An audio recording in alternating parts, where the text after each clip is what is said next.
जय हिंद दोस्तों, बहुत बहुत स्वागत है हमारी इस इन्फॉर्मेटिव वीडियो के अंदर। एमएसएमई यानी कि माइक्रो स्मॉल और मीडियम एंटरप्राइजेज, ऐसा एंटरप्राइजेज या तो माइक्रो है या स्मॉल है या मीडियम है। जैसे एक माता पिता अपने छोटे बच्चे का ध्यान रखते हैं, वैसे ही गवर्नमेंट ऑफ इंडिया, भारत सरकार भी जो छोटे छोटे बिजनेसमैन होते हैं उनका ध्यान रखती है। अगर आपने अपने आप को एमएसएमई के पोर्टल पर रजिस्टर करवा रखा है दोस्तों, एमएसएमई के ऊपर अगर आप अपने आप को पोर्टल पर रजिस्टर कराना चाहते हो तो फ्री ऑफ कॉस्ट आप रजिस्टर करा सकते हो, जिसके ऊपर हमने एक डिटेल में वीडियो बना रखी है, उसको आप चेक कर सकते हैं और अपने आप को रजिस्टर कर सकते हैं। आज हम आपको बताने वाले हैं, अगर आपने अपने आप को एमएसएमई के पोर्टल पर रजिस्टर करवा लिया है या करवाने वाले हैं तो 31 इस तरह के बेनिफिट हैं जो आपको एमएसएमई के तौर पर मिल सकते हैं दोस्तों, मिलेंगे ही मिलेंगे, ऐसा हम नहीं कहते हैं, क्योंकि केस टू केस डिपेंड करता है। अगर हमने बोल दिया कि आपको लोन मिलेगा, लेकिन अगर आपकी सिबिल स्कोर खराब है तो आपको लोन नहीं दिया जाएगा। तो ऐसे ही अलग अलग डिपार्टमेंट के अलग अलग रूल्स को फॉलो करना होता है। ये एक चेकलिस्ट के अंदर एक आपको हेल्प करने के लिए, अगर आप एमएसएमई के अंदर रजिस्टर हो तो आपको कहीं ना कहीं प्रायोरिटी दी जाएगी, बाकी आपके ओवरऑल प्रोफाइल पे डिपेंड करता है। तो देर ना करते हुए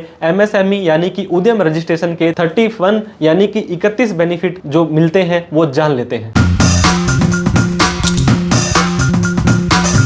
तो दोस्तों, उद्यम रजिस्ट्रेशन जिसे कि एमएसएमई भी बोलते हैं, अगर आपने अपने आप को इस पोर्टल पे रजिस्टर करवा लिया है तो फाइनेंशियल ईयर 25-26 हो या पहले हो या बाद में हो, बहुत तरह के बेनिफिट जो कि 31 बेनिफिट दोस्तों हम आज डिस्कस करेंगे। हालांकि इन बेनिफिट का फायदा आपको मिलेगा या नहीं मिलेगा ये केस टू केस डिपेंड करता है। अब मैंने आपको बोल दिया कि आपको लोन के अंदर इंटरेस्ट में कमी मिलेगी, लेकिन अगर आपका सिबिल स्कोर ही खराब है तो दोस्तों आपको लोन ही नहीं मिलेगा, इंटरेस्ट का बेनिफिट तो बाद की बात है। तो आपको अपनी ओवरऑल प्रोफाइल के ऊपर भी काम करना पड़ेगा। तो उद्यम रजिस्ट्रेशन है एक ऑनलाइन सिस्टम है जो रजिस्टर करता है माइक्रो को, स्मॉल को और मीडियम एंटरप्राइजेज को। ये दोस्तों एमएसएमई से पहले उद्योग आधार होता था। 1 जुलाई 2020 को इन्होंने उद्यम रजिस्ट्रेशन कर दिया है। सितंबर 2024 तक लगभग 5 करोड़ लोग इसके ऊपर रजिस्टर कर चुके हैं और दिसंबर तक का जो डेटा था दोस्तों 2024 तक का 5.70 लगभग 6 करोड़ लोगों ने अपने आप को एमएसएमई के पोर्टल पर रजिस्टर कर रखा है। तो दोस्तों क्या पर्पज होता है एमएसएमई में अपने आप को रजिस्टर करने का? ये आपको रजिस्ट्रेशन करने के बाद एक रिकॉग्नाइजेशन देगा, एक सर्टिफिकेट देगा और एक यूनिक नंबर आपके स्टेट और आपके डिस्ट्रिक्ट के हिसाब से मिलने वाला है। ये इंस्ट्रूमेंट है कि सर्टिफाई करेगा कि आप स्मॉल के अंदर या मीडियम एंटरप्राइजेज के अंदर हैं, आप लीगल और ऑपरेशनल तौर पर अपना काम कर रहे हैं। दोस्तों ये रिक्वायर्ड होता है उद्यम रजिस्ट्रेशन, आधार नंबर उस प्रोपराइटर का जिस व्यक्ति के नाम से आपने बनाना है, प्रोपराइटरशिप फर्म। अगर आप एमएसएमई बनाना चाहते हैं दोस्तों पार्टनरशिप फर्म का, तो भी आधार कार्ड पार्टनर का लगने वाला है। एचयूएफ का एमएसएमई बनाना चाहते हैं तो कर्ता का आधार कार्ड लगेगा। कंपनी के मामले में भी डायरेक्टर का आधार कार्ड ही लगने वाला है, क्योंकि इन संस्थाओं का खुद का आधार कार्ड नहीं होता है और बिना आधार कार्ड के आप इसे नहीं बना सकते हैं। तो दोस्तों एलिजिबिलिटी एमएसएमई उद्यम रजिस्ट्रेशन की क्या है, यहाँ पे मैंने बताया था माइक्रो, स्मॉल और मीडियम। ये आपको क्वालिफाई होने के लिए आपकी दो चीजें देखी जाएगी दोस्तों। अगर आपकी इन्वेस्टमेंट प्लांट एंड मशीनरी में 1 करोड़ रुपए तक है या आपकी टर्नओवर 5 करोड़ से कम है तो आप माइक्रो के अंदर आ जाएंगे, और अगर आप स्मॉल के अंदर आना चाहते हैं तो आपकी जो इन्वेस्टमेंट है ये 10 करोड़ रुपए से कम होनी चाहिए और आपकी टर्नओवर जो है वो 50 करोड़ से कम है तो आप स्मॉल के अंदर आ जाएंगे। इसके अलावा मीडियम जो तीसरी कैटेगरी होती है दोस्तों, इन्वेस्टमेंट आपकी 50 करोड़ तक होनी चाहिए और टर्नओवर आपकी 250 करोड़ तक होनी चाहिए। मतलब इससे ज्यादा अगर आपकी आ जाती है तो आप एमएसएमई के अंदर रजिस्टर नहीं कर सकते हैं। तो दोस्तों बहुत सारे लोगों ने पूछा था कि सर जीएसटी नंबर भी लेना पड़ेगा क्या एमएसएमई के लिए? बहुत सारे लोग तो एमएसएमई इसीलिए तो बनाते हैं कि मुझे जीएसटी ना लेना पड़े। तो एमएसएमई एक पैन बेस जो रजिस्ट्रेशन होता है, इसके अंदर आप एक एंटरप्राइजेज एक से ज्यादा उद्यम रजिस्ट्रेशन नहीं बना सकते हैं और पैन कार्ड की जरूरत आपको यहाँ पे नहीं, पैन कार्ड की जरूरत आपको पड़ेगी लेकिन जीएसटी की जरूरत आपको यहाँ पे नहीं पड़ने वाली है। तो क्या क्या डॉक्यूमेंट लगेंगे? पैन कार्ड, आधार कार्ड, बैंक की डिटेल। दोस्तों बहुत सारे लोग करंट अकाउंट ओपन कराने के लिए एमएसएमई बनाते हैं, लेकिन अगर आपके पास अभी करंट अकाउंट नहीं है तो सेविंग का अकाउंट डाल दें। अगर आप एक पार्टनरशिप फर्म है तो आप किसी पार्टनर का अकाउंट डाल दें। आप संस्था का नाम, जिसे कि यूनिट नेम और नेम ऑफ एंटरप्राइज भी बोलते हैं, कब से बिजनेस स्टार्ट हुआ है, कितने स्टाफ हैं, क्या आपके नेचर ऑफ वर्क है। तो तो दोस्तों एमएसएमई का सबसे पहला बेनिफिट मैं बताना चाह रहा था, आप अपने आप को, अपनी फर्म को रजिस्टर कर सकते हो, आप एक लीगल एंटिटी बन सकते हो। Entity register as a firm, आप करंट अकाउंट ओपन कराओ बिना जीएसटी के, 40 लाख तक सेल, 20 लाख तक सर्विस दे सकते हो, और सेल और सर्विस दोनों मिलाकर के है तो भी 20 लाख रुपए तक एमएसएमई में रजिस्टर होकर दे सकते हो। कोलैटरल फ्री लोन, कोलैटरल क्या होता है दोस्तों? सिक्योरिटी या गिरवी होती है। तो कोलैटरल फ्री लोन आपको बैंक देगा क्रेडिट गारंटी फंड स्कीम के अंदर, जो दोस्तों आपको सिडबी के माध्यम से या जो भी होगा, पहले ये 5 करोड़ तक होता था, अब दोस्तों अब पहले 2 करोड़ रुपए तक होता था, अब इसको 5 करोड़ रुपए तक आपको दे दिया गया है। डिपेंड करता है स्कीम टू स्कीम के ऊपर। रेट ऑफ इंटरेस्ट, जब भी आप लोन लेने जाएंगे दोस्तों तो आपको सिर्फ और सिर्फ ब्याज ही बहुत ज्यादा लगता है, तो रिडक्शन हो जाएगा अगर आप गवर्नमेंट बैंक से, अगर आप किसी भी स्पेसिफाइड बैंक से लोन लेते हैं और एमएसएमई कैटेगरी में जाते हो तो आधा %, 1%, 1.5% तक की सब्सिडी भारत सरकार आपको एज एमएसएमई देती है। अगर आप ओवरड्राफ्ट लेना चाहते हैं दोस्तों, ओवरड्राफ्ट आपको पता होगा ओडी लिमिट होती है, ओडी लिमिट के अंदर भी 1% तक की आपको एग्जम्पशन मिल जाएगी अगर आप एमएसएमई के अंदर रजिस्टर हैं। अब आपको दोस्तों सब्सिडी दी जाएगी फीस के अंदर, दोस्तों 50% की सब्सिडी मिलेगी अगर आप अपने आप को पेटेंट रजिस्ट्रेशन कराना चाहते हो, ट्रेडमार्क रजिस्ट्रेशन कराना चाहते हो और आप एमएसएमई के अंदर रजिस्टर हो, तो अप्लाई करने से पहले एक बार वहां पे कंफर्म जरूर कर लें कि आपको 50% की सब्सिडी मिल रही है या नहीं मिल रही है। इलेक्ट्रिसिटी बिल, बिजली का बिल दोस्तों, हर एक घर में, हर एक दुकान में बिजली का बिल लगा होता है, लेकिन बहुत सारी जगह कंसेशन आपको मिल जाएगा। ये डिपेंड करेगा आपकी स्टेट गवर्नमेंट के अकॉर्डिंग। कई बार तो बिल के अंदर होता है, कई बार जब आप न्यू कनेक्शन लेने जाते हैं तब भी वहां पे एमएसएमई के अंदर अलग से रिलीफ दी जाती है। डिलेड पेमेंट, छोटे छोटे बिजनेसमैन होते हैं दोस्तों, वो अपना आई चलाई चलाते रहते हैं, लेकिन टाइम से पेमेंट नहीं मिलती है तो उन्हें बड़ी ही अपने को दिक्कतों का सामना करना पड़ता है। अगर आपकी पेमेंट दोस्तों 15 दिनों के अंदर नहीं मिली है तो आपको कंप्लेन करनी पड़ेगी और आपको कंपाउंडिंग का इंटरेस्ट मिलेगा 15 दिन के बाद में, जो बैंक रेट है उससे 3 गुना ज्यादा। ये एमएसएमई का सेक्शन 15 बोलता है, और कंपाउंडेड भी आपका मंथली होगा, और सामने वाला व्यक्ति जो ब्याज पे करेगा उसको पीएनडल में छूट भी नहीं मिलेगी। तो एमएसएमई समाधान करके पोर्टल है, यहाँ पे आप कंप्लेन करें आपकी अगर कोई पेमेंट नहीं दे रहा है तो। स्पेशल रिजर्वेशन, दोस्तों रिजर्वेशन होता है कि आपको पहले प्रायोरिटी मिलेगी। अगर आप एक मैन्युफैक्चरर हो या प्रोडक्शन सेक्टर में हो तो आपकी दोस्तों प्रायोरिटी सेक्टर पर आपको रिजर्वेशन, बहुत तरह स्टॉल्स वगैरह पर आपको बोला जाएगा कि हाँ जी पहले आप आइए और आपको यहाँ पे प्रायोरिटी दी जाएगी। सब्सिडी होता है कि आपको जितना खर्चा लग रहा है उसका कुछ हिस्सा सरकार वहन करती है। Credit link capital subsidy scheme CLCSS होती है। अगर आप कैपिटल गुड्स के लिए, कैपिटल गुड्स क्या होता है दोस्तों?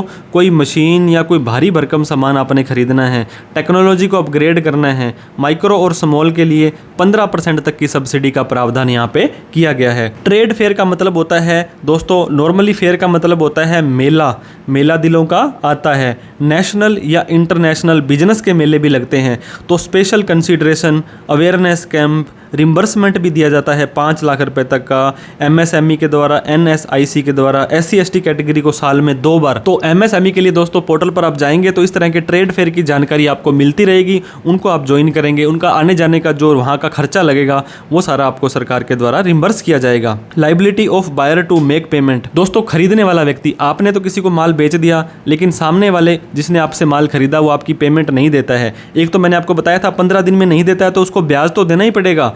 अगर एग्रीमेंट नहीं है तो 15 दिन, और एग्रीमेंट है तो भी मैक्सिमम 45 दिन के अंदर, नहीं तो सेक्शन 43BH के अंदर ऐसे क्रेडिटर सामने वाले व्यक्ति के, उसको दोस्तों आप जो भी व्यक्ति की आउटस्टैंडिंग अमाउंट है उसका डिसअलाउंसेज हो जाएगा, वो इनकम में जुड़ जाएगा। मान लीजिए आपने किसी से 1 लाख रुपए लेना था और वो 45 दिन हो गए वो आपको नहीं दे रहा है, तो जब वो अपनी ITR भरेगा, जब अपनी ऑडिट कराएगा तो उसका CA उस 1 लाख रुपए को उसकी इनकम में जोड़ देगा क्योंकि उसने आपको टाइम से पेमेंट नहीं दी है। सिक्योरिटी डिपॉजिट की बात करें दोस्तों, गवर्नमेंट के टेंडर के लिए EMD होती है, अर्निएस्ट मनी डिपॉजिट होती है, वो नहीं देनी होती है, कम देनी होती है अगर आप MSME के अंदर रजिस्टर हैं। ये भी दोस्तों केस टू केस पे डिपेंड करेगा, आपको हर एक अलग अलग डिपार्टमेंट से कन्फर्म करना पड़ेगा। बात करें स्टैम्प ड्यूटी की और रजिस्ट्रेशन फीस की, दोस्तों या तो वेवर दे दी जाएगी या less stamp duty registration fee ली जाएगी अगर आप किसी भी तरह की कोई रजिस्ट्री वगैरह MSME के थ्रू करवाना चाहते हैं। तो ISO का सर्टिफिकेट लेना है दोस्तों, 100% आपको रिम्बर्समेंट हो जाएगा।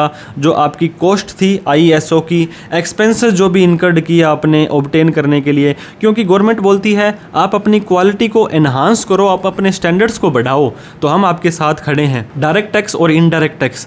डायरेक्ट टैक्स क्या होता है दोस्तों? इनकम टैक्स होता है, और इनडायरेक्ट टैक्स होता है GST। तो बहुत तरह के बेनिफिट आपको डायरेक्ट टैक्स में मिलने वाले हैं, जैसे कि कॉर्पोरेट टैक्स आपका कम है। नॉर्मली LLP को या फर्म को 30% का टैक्स देना होता है, लेकिन यहाँ पे 25 या 22% है। सेक्शन 80P के अंदर आपको यहाँ पर भी छूट मिल जाने वाली है। Subsidy on export. जब आप एक्सपोर्ट करोगे तो दोस्तों आप क्या लेकर के आओगे? फॉरेन रेवेन्यू, विदेशी पैसा लाओगे। और आप एक्सपोर्ट करते हो गुड्स का, सर्विस का, तो आपको बट ऑब्वियस सी बात है सहायता मिलेगी, कम टैक्स आपको देना पड़ेगा। Stand up India. दोस्तों स्टैंड अप इंडिया गवर्नमेंट की स्कीम्स गवर्नमेंट ने चलाई थी, हर एक व्यक्ति को स्टैंड करना चाहते हैं। तो 1 करोड़ रुपए तक का लोन, अगर आप एक महिला या फीमेल कैटेगरी में आते हैं तो आप पर्टिकुलर बैंक से कन्फर्म करके इसका फ़ायदा उठा सकते हैं। PMEGP। गवर्नमेंट कहती है आप हमसे नौकरी मत मांगो, आप लोगों को नौकरी दो। Prime minister employment generation programme में लोन देते हैं आपको 25 लाख रुपए तक, अगर आपका न्यू बिजनेस है। इसके साथ में ही दोस्तों इस लोन के ऊपर आपको सब्सिडी 25%, 35% अलग अलग स्टेट, आपकी कैटेगरी SC ST, और आप रूरल हो, आप ग्रामीण हो, आप लेडीज़ हो, इसके आधार पर दी जाती है। Capital subsidy for new machine. दोस्तों आप एक मैन्युफैक्चरर करते हो गुड का और एक्विजिशन करनी है नई मशीन, तो आपको कम लगेगा, आपको वहाँ पे लेस रेट ऑफ लगेगा, और जो आपको कुछ वहाँ पे सब्सिडी का भी प्रावधान किया गया है। क्रेडिट रेटिंग का मतलब है दोस्तों for taking credit rating, ministry of MSME reimburse करती है। जो फीस होती है 15,000 से लेकर के 40,000 तक, क्योंकि क्रेडिट रेटिंग के हिसाब से आप अपनी संस्था का जो मापदंड है, उसका जो देखने का नज़रिया है, वो उसको दिखाते हो। Minimum alternate tax.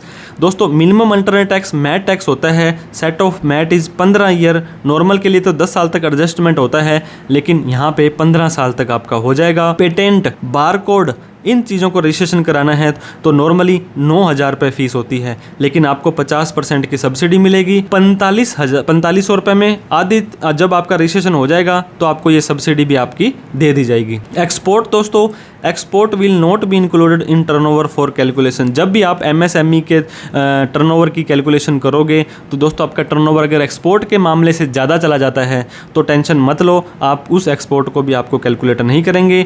ऑडिट की लिमिट। जब आपकी टर्नओवर 1 करोड़ से ज़्यादा चली जाती है या आप 50 लाख से ज़्यादा की सर्विस देते हो तो किसी CA से आपको टैक्स ऑडिट करवानी पड़ती है। लेकिन अगर आप 5% से ज़्यादा कैश में लेन देन नहीं करते हो तो 10 करोड़ तक भी आपको ऑडिट कराने की ज़रूरत नहीं है। और सर्विस के मामले में 50 लाख की जगह 75 लाख रुपए दे दिया गया है, अगर आपकी अदर देन कैश 95% से ज़्यादा आती है तो। परजम्पटिव टैक्सेशन। दोस्तों यहाँ पे आपको बुक्स ऑफ अकाउंट नहीं बनानी है। बहुत सारे लोग तो इसीलिए ही टेंशन ले जाते हैं कि मुझे तो बही खाते बनाने पड़ेंगे, अकाउंटेंट रखना पड़ेगा। अब दोस्तों आपकी पहले 2 करोड़ रुपए तक भी सेल होती थी, तो अगर आपकी कैश सेल है तो उसका आप 8% नेट प्रॉफिट दिखा दो, ऑनलाइन सेल है तो 6% दिखा दो। अगर आप एक सर्विस प्रोवाइडर हो तो 50% अपनी रिसीट का नेट प्रॉफिट दे दो। इस 2 करोड़ को दोस्तों 3 करोड़ कर दिया गया है और 50 लाख को 75 लाख रुपए कर दिया है, अगर आप कैश के अंदर 5% या उससे कम का ही लेन देन रिसिप्ट में करते हैं तो। Now available for trader. दोस्तों पहले क्या होता था, ये जो MSME मैन्युफैक्चरर के लिए और सर्विस प्रोवाइडर के लिए होता था। पहले सर्विस प्रोवाइडर और मैन्युफैक्चरर के लिए था, अब होलसेल और रिटेल ट्रेडर भी अपने आप को एनरोल कर पाएंगे और प्रायोरिटी सेक्टर लैंडिंग के लिए उनको बेनिफिट मिल जाएगा। ज़्यादा बेनिफिट इन्हें नहीं मिलेंगे, लेकिन लैंडिंग के लिए जो लोन वगैरह के लिए उनको ज़रूरत पड़ जाएगी। IPS यानी कि इंडस्ट्रियल प्रमोशन सब्सिडी। इंडस्ट्रीज़ को प्रमोट करने के लिए, उनकी ग्रोथ को प्रमोट करने के लिए, आपके बिजनेस के हिसाब से, आपकी कैटेगरी के हिसाब से यहाँ पर भी आपको सब्सिडी के प्रावधान हैं।